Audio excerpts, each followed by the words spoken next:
You've just landed on the Coolest People in the World podcast, a show that features stories of cool people doing really cool things. From business, art, and travel to lifestyle, mental health and family, and everything in between. Join host Krystle J. Bailey as she introduces you to some of the coolest people in the world. Here's Krystle. Welcome back to the Coolest People in the World podcast. I'm your host, Krystle J. Bailey, and I am so excited to be back with another guest, my friend Kamal Zebib. Welcome to the show, Kamal. Hey, thank you so much for having me. I am so excited to get into this story. It's a fun one. But before we get started, I just wanted to go ahead and thank everybody who has shown me so much love since we launched the podcast. The love has been so real. The support from every walk of life and every just world that I'm a part of has been so enjoyable to receive. And like I've said many times is I've been working on building this table, but it's a table that everybody can eat at. And so it's an honor and a joy to bring these incredible guests to a platform for the world to hear, because they, to me, truly are the coolest people in the world. And so thank you guys for listening. Thank you for being a part of this and helping the show to become whatever it's going to be. It's going to evolve. And one of the pieces of feedback that I did get over the last couple of weeks was that the shows could be a little bit longer, that the listeners are interested in knowing more about the guests. People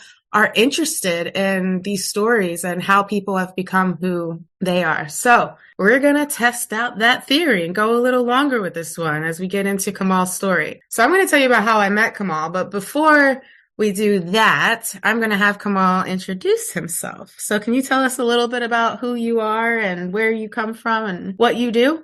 So my name is Kamal Zebib. I'm half Lebanese, half Venezuelan. My mom's Venezuelan. I was born in Venezuela and moved to Miami when I was 8 years old.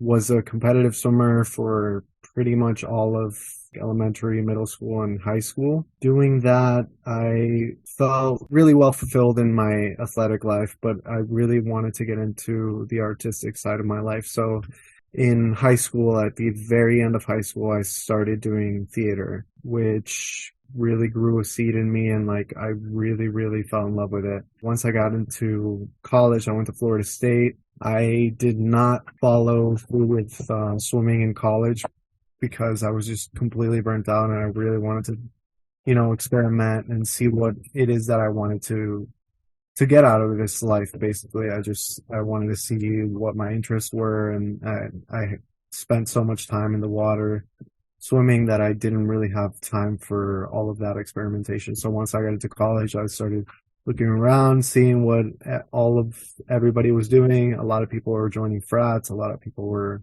joining clubs and whatever, and I just felt like I didn't really fit in. So I wanted to see if I could do something artistic. And one day, it was a club day, and all of these tents were set up outside of the gym. And I was actually just going for a workout, like a quick little workout. And one of the tents was this collegiate circus, and they were having signups for the auditions. This guy must have seen me because I did a triple take, and he saw me. He was like, "Hey, you look like you want to join the Florida State Circus." I was like, no, dude. My nervous laughter. I was definitely not as calm, sure of myself as I am today. So I did a nervous laugh and just went inside and left the situation. So how old were you at this time? 19 going on 20. And how old are you now, just for reference? I'm 29. I went inside the gym immediately, couldn't get that out of my head, that there was a collegiate circus and what I could do. And I started visualizing myself in that, and I seen myself doing that. And I was like, wow, maybe this is something I just need to be doing. It wouldn't hurt to just go to the tryouts and see what's up, see what I can maybe work on if they don't accept me. Went and signed up for this program. I went to the audition. I passed the strength test. They literally pretty much broke it down and told me hey, you literally have no circus skills. If you want, if you work your ass off, maybe this year you can get a handstand press by the end of the year, and you can be on a hand balancing team. Mm-hmm. And that's what I did all of my sophomore year, because my freshman year I was still I didn't even sign up for the circus. But my sophomore year, I was like, I need to be doing this. I just my ass off in like doing a handstand. I looked up so many YouTube tutorials. I basically like did that all by myself, and by the end of the year I got a handstand press and was able to join that team. Congratulations on being accepted to the circus. I mean, that's not something everybody can say about their lives. Fast forward, I studied digital media while I was in Florida State. On my last year, I was performing at the circus, and in one of the practices, I dislocated my shoulder. So I was unable to perform my last year, and that kind of just put like a damper on all my circus dreams. And I was like, oh, like maybe this isn't for me. Like maybe I'm not cut out for this. My body isn't going to last my entire life. So I just kind of brushed it to the side and started, following my career, my digital media career. Worked on a cruise ship as a video tech, worked for the Jersey Shore Family Vacation as a production assistant, various sports, ESPN, streaming, and then I worked as a studio camera operator, Vail Resorts in Colorado, and as a PA in The Bachelorette in LA. Oh, fun facts. Let's see. So other fun fact, we had to redo this interview. So I didn't get this piece of information on the first interview. So this is a exciting do-over. I'm learning more about you. So at some point while I was in Colorado, I had this like really grand spiritual awakening, and I started doing yoga. I started meditating, and all of these things in my life like started coming up into me. And like my parents really didn't support my dream to like become a theater major or be an artist basically. I figured out at that moment that I could either, resent them forever and resent myself for not going for this dream that I really wanted to, or I could, make a change and started, conditioning and taking classes whenever I could afford it and had the time to do it. So that's what I started doing. I started doing that in Colorado, and then I started doing that in LA. And then once I got back to Florida and like right before the pandemic, I started doing that as well. When you say doing that, you're talking about conditioning? Yeah, I'm talking about like taking circus classes, conditioning, like making that basically my dream, my overall goal, like was to become a full-time circus artist.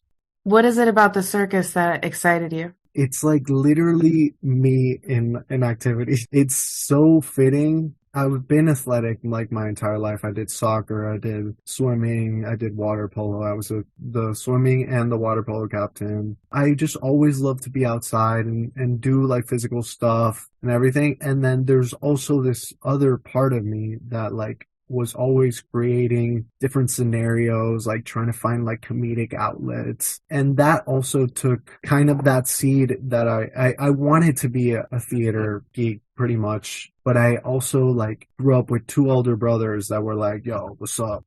Spit on the ground, like lift heavy weights, like all of that stuff. Inside, like I have these two personalities that's like, I want to like, run a marathon, but also I want to like make people laugh and like, right. And just entertain. What do you do now? Tell your whole title. I'm a professional performance artist. I do aerial straps, fire dance, and hand balancing, which is pretty much handstands. The fun part about this to me is because how people meet. And, it's funny, and I've told it a few different ways, and we've joked about it in different capacities. The reality is, you talk about this awakening, and like, I've been on a similar journey in that regard too. The light you shine in a room often can be seen by other people authentically living their truth and shining their light. So how we met, I was out at the grand opening of the Hook show in Atlantic City that opened last summer, and I was out with all my friends and colleagues, and Kamal was here in Atlantic City for a blink in time as part of that show. What was your exact role in that show? I was basically a male stripper in the show. The title is so funny. Rear Admiral Guapo Jesus de la Verga.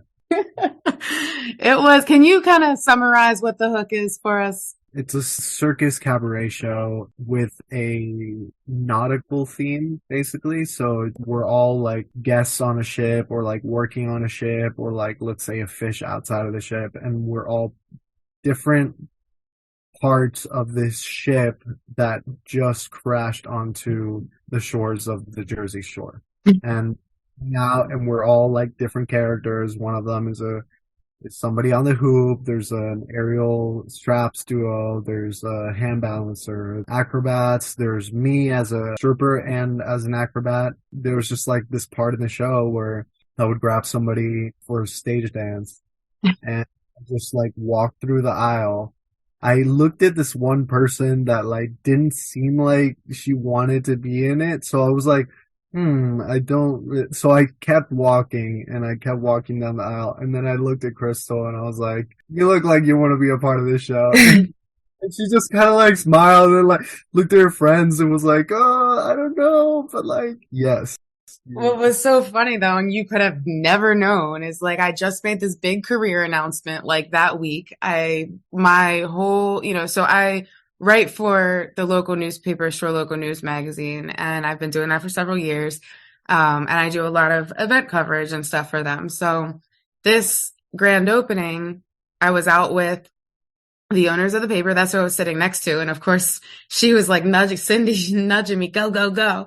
I didn't even realize what was happening, but all my friends, all the people in Atlantic City, the arts community, everybody was out that night. So I still don't know what I was doing because I looked back at the pictures and I have this video of my lap. Like I must have been starting to take a video of something. But anyway, Kamal picks me out of the 1,000-person audience. I didn't even realize what I was saying yes to, but it was a fun time. There's a video. We'll have to share it. What was cool was that afterwards we ended up getting a chance to talk and hanging out. We hung out on the boardwalk for a little bit and got to know his story. And he inspired me so much because it's like we show up as these people. He's a performance artist and he's a rock hard body. He's beautiful to look at. He's the image of a male review dancer. And that's all beautiful and wonderful. But behind all that, he had you have this awakening and you're this spiritual person and you're somebody that, walks through the world as love. And I just think that's so dope to me. And that's what makes the coolest people in the world so cool.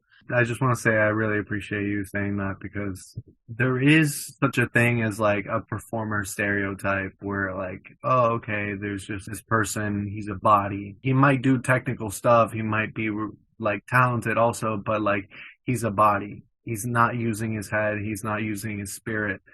And it's really once you figure all of that stuff out is when your body can be the best body it could possibly be and serve as a storytelling, as a message, like there's such a thing as performers not being so woke and there is a difference. There's just like a different feeling when you look into their eyes. Maybe they'll, for a short second, they look at you in the eyes. There's like a certain type of like message, like I think it's very cool that you got it from the get-go. Like you knew that I wasn't just this person. For the millions of people that see me and don't get to know me, that is who I am. I am really just way more than that. And I try to be that not only for myself, but for the people that I'm affecting. That's honestly what I love to do. I love to like bring people joy and make them feel nice and like worthy. And like, that's also one of the things that I love about male review that not a lot of people talk about. It's like, I'm making somebody's special moment. Yeah. I'm making it about them, not about me. It's not, the stage dance isn't about me. It's about making you feel wonderful, making you feel worthy. And that's something that not a lot of people talk about because sex is such a part of what I do. And I love it, dude. Like I love sex. Right, exactly. But you embody all of that, which I think is really cool. And somebody who I guess is paying attention, yeah, you're going to see that. And it was a special moment. And it wasn't, to me, it wasn't like, it was raunchy, but yeah, the whole show is raunchy, but like I like that what you said, like it make it this special moment because that's really what it felt like. And what was funny is because all my friends were in the audience. The next day I have this video from like 7 different angles and people screaming my name, and it was a fun time. But what was cool is I tagged Kamal in the post the next day and we immediately just started talking and I realized this person that he is. And so let's fast forward a little bit. You're not in Atlantic City anymore. You went back to Miami and now you are in Kansas City. So I am in a neo-Western Not well. This is what they call it. This is the tagline: nonsensical neo-Western fantasy show, which is basically it's the same style. So it's a circus cabaret show, but now we're all characters in this Western town called Whiskey Dynamite, and our narrator is basically leading us through different happenings in this town, and it's just so much fun. Like, So what is your character? I am the Banana Bandit. You talk about bringing joy. I promise every video, every post, I love it. It brings me joy just seeing it. Funny, it's hilarious. It's like I don't take myself so seriously. Like we're just like the first bit of the act. It's basically me pulling out like bananas and like just like showing them and like using them as guns and like tossing them to the girls and then I get to have that like unserious moment and then immediately like step into a straps act, which is definitely like serious as fuck. So it's Mm. have that be like such a contrasting thing. You know, sometimes aerial acts and like cabaret acts are taken way too seriously, and I think that's cool. Like I think that's great as well. But there's a moment for playfulness, and I feel like I play that role, and I really enjoy it. That's nice that you get that balance. I implore everybody, please go on Instagram, look up Kamal Zebib, look at his Instagram. He is just an absolutely amazing performer. Fire, aerial, all of it. Handstands. He's enjoyable to watch. So please go check him out. I want to talk about the aerial performance though, because you practice a lot. Can we talk about what goes into that? It's honestly very, very freeing. There's so much that goes into the work itself to like make it seem that freeing and like beautiful and graceful and not like I'm like heavy, like trying to pull myself up and do all of these things. So there is that like aspect of like, grind, grind, grind, grind, get faster, get stronger, be more technical, film yourself, look at the film, like see what you're doing wrong, see what you could do better. There's this whole aspect of that. And then there's this whole aspect of like being present in that moment after you do all of that work. It seems like it's just more beautiful and like people can look at it and feel a sense of awe and feel a sense of like freedom because genuinely people do live vicariously through me, looking at Yeah. me, doing all of these things. So the illusion behind circus is practice. Yeah.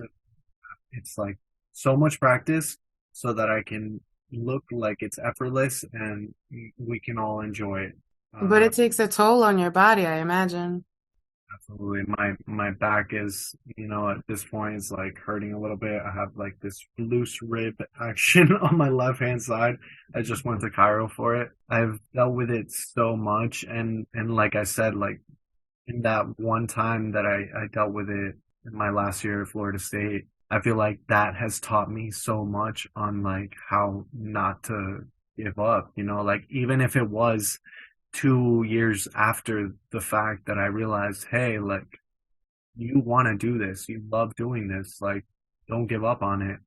Yeah. Even just right now with this like rib action, like yeah, dude, it hurts, but honestly, like a lot of things that I've done hurt, and I've always gone through it. Obviously, like I'm still trying to take care of my body. I wouldn't do something that's like absolutely outrageous and like I wouldn't have my body forever like just because of this moment.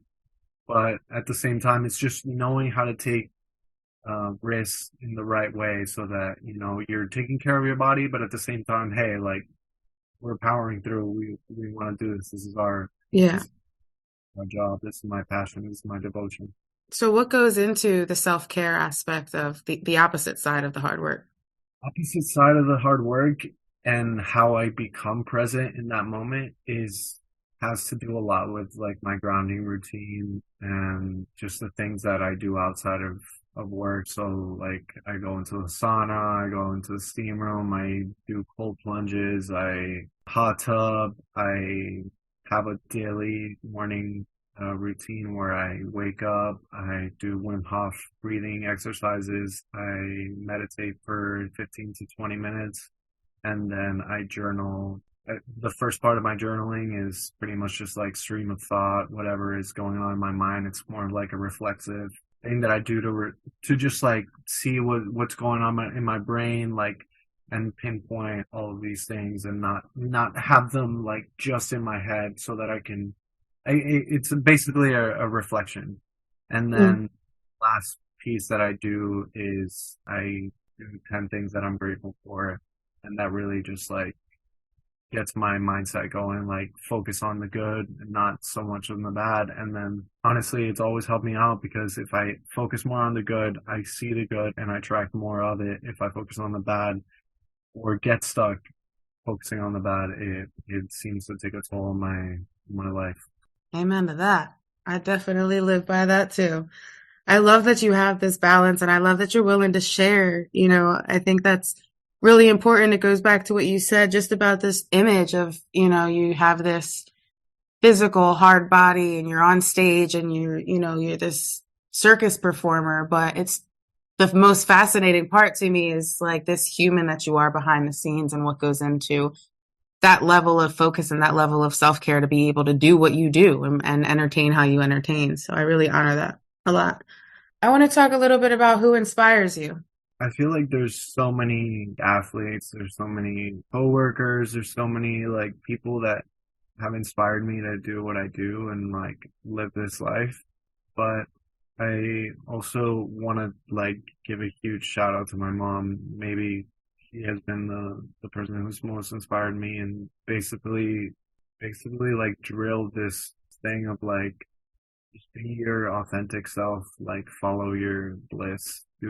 She didn't really like say this when I wanted to be a theater major or whatever. She's always been saying it my entire life, but she kind of a little bit contradicted herself in that sense. Like she wanted me to follow my bliss and everything, but at the same time, as a parent, and I could see this, and I have so much compassion for her and all of the parents and all of the baby boomers that do the same thing, but they just want their children to be safe and like sound and have a backup plan and not just going to this degree that like isn't gonna do anything for them. And I totally understand, and that's why she didn't want me to pursue my theatrical life out of me right now, and she's influenced me in so many ways. I love that. I love that you have that relationship and you can see the big picture of all of that. My big question for everybody is you are this multi-dimensional human being. You are a son, you're an uncle, you're a performer, you're all these things, you're a healer, you're this bright light walking through the world, all these things. When do you feel like, I'm the coolest person in the world? In any sense of the word, like just me being cool is just me being me being present at this moment. Whether I'm walking down the street, whether I'm performing up high, whether I'm juggling fire around, whether I'm at a family reunion, I'm the coolest when I'm me, when I'm the that just doesn't think, not in a unintelligent way, but it's just like this like highly intuitive being that is just present, taking everything in, and I am my most authentic self, giving out the message that is most authentic to me. So I think that's when I'm the coolest person in the world. Well, you are the coolest person in the world. You were the coolest person in the world to me. Right before this, I give y'all a little behind the scenes inside scoop. We started recording and I said, pause, I want to start over. And he gave me a little pep talk about things I know, but sometimes need to be reminded of about being present. So I think that's pretty cool, being willing to be like, hey, you got this to anybody and just remind them of their own light. Oh, I appreciate that, Krystle. So tell us what's next for you. Like, what is the big goal? Where do you want to see this all go? Honestly, I really want to produce my own shows. I want to make sure that the message that I want to bring to this world is being brought to it with no filters. I want to be the one that says, hey, this is the story I want to tell. I want to pull on heartstrings. I want to make people feel, I want to make people reflect and make sure that they are grateful for their lives. So whatever message that I have to say with that production that I'm going to give, and I think it's going to be great because it's also going to bring out, the acrobatic and the storytelling, the music. Like, I have all of these tools under my belt. Like, I'm also a technician. Like, I feel like if I can just grasp a beautiful story to tell, that isn't just going to be entertaining, but it is going to be entertaining with, obviously, but at the same time, like, I want people to like come out of it and feel super inspired to like live their lives to the fullest, to like go out and do what they were meant to do, be cool, like Yeah. do this thing called life that we only get one chance to do. And I feel like a lot of the movies that I watched when I was young influenced me in such a positive way. And I'm not seeing a lot of that right now in like movies and in shows. It's very much like, I don't know if it's just me and the content that I keep getting pushed into, but it's just, it hasn't like lit me up like I used to be, like come out of a movie like wanting to conquer a mountain or something like that. Right. I just want to bring this back. I really want to bring this back, but in a show, in a live show performance. So that is my big picture. That is my goal. I love that. Well, I'm here for it, and we will be doing more interviews when all that comes to fruition, because something tells me it will. So tell us where we can follow you. Kamal Zebib, like one word, Kamal Zebib is my Instagram name. And that's pretty much it, honestly. Like, I don't use That's where the show's at. That's everywhere you need to be, is on Instagram. Go check out the show. And if you're in Kansas City, Whiskey Dynamite. The venue is it's at the Grand Theater in Crown Center, Kansas City. Kansas City, Missouri, right? Isn't there 2 Kansas Cities? No, I guess it's 2, but yeah, I guess it's 2. I'm in Kansas City, Missouri. So check them out. Follow the Coolest People podcast on Instagram, Coolest People in the World podcast, wherever you stream your podcasts, leave reviews, shares, all that good stuff. And check in every Thursday for a new episode of the Coolest People in the World. You've been listening to the Coolest People in the World podcast with Krystle J. Bailey on the new Pod City Podcast Network. Visit us online today at thecoolestpeoplepodcast.com.